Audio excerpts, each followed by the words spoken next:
Sure. How are you confident that he was acting alone?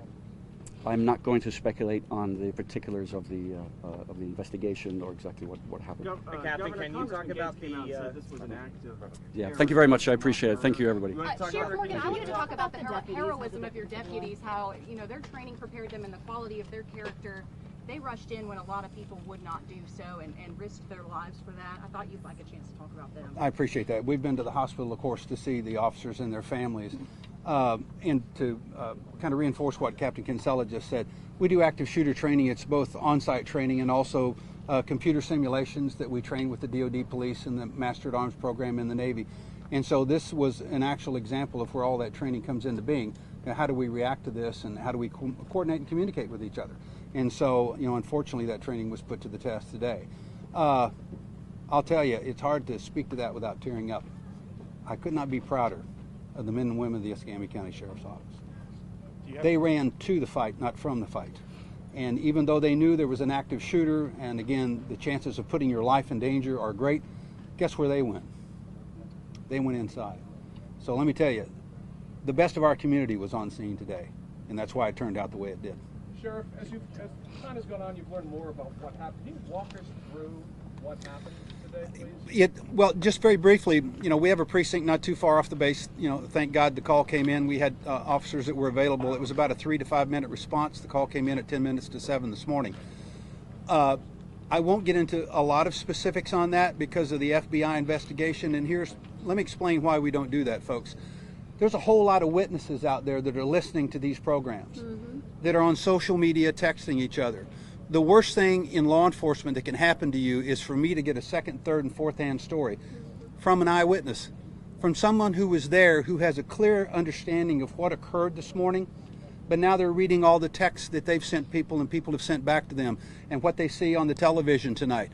And so that memory, which is very distinct right now, becomes clouded. And now we've begun to tell a blended story. It wasn't really what I observed, it's what you observed and I observed, and now we've shared it with 10 other people. So we want to be very careful with that. That's why I really think, as Captain Kinsella has told you, unfortunately, many times, we don't want to get into that, because if you were a witness, I would want to know where you were at in the building, what time you were there, when did you hear the first shot, what did you do, was your actions there, did you ever get eyes on the shooter, etc., did you help evacuate the building? Those are things that are critical for developing timelines, even to the point of angles of trajectory where students are running from. I appreciate that. I was just wondering if there's been some facts that have already been established that we The facts have been established that we have, unfortunately, now 4 dead, 8 injured. What type of weapon? It was a handgun. Are you able to address whether or not the shooter's room was raided? I will not.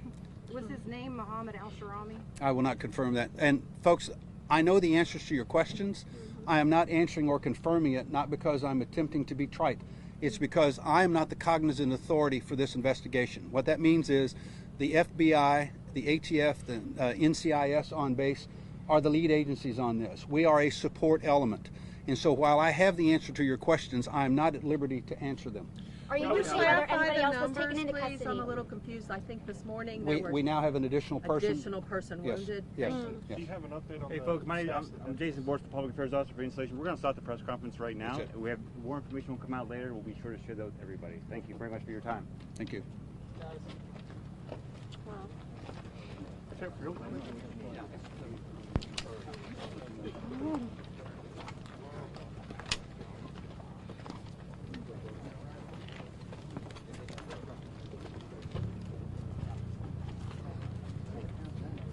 Okay, how are you?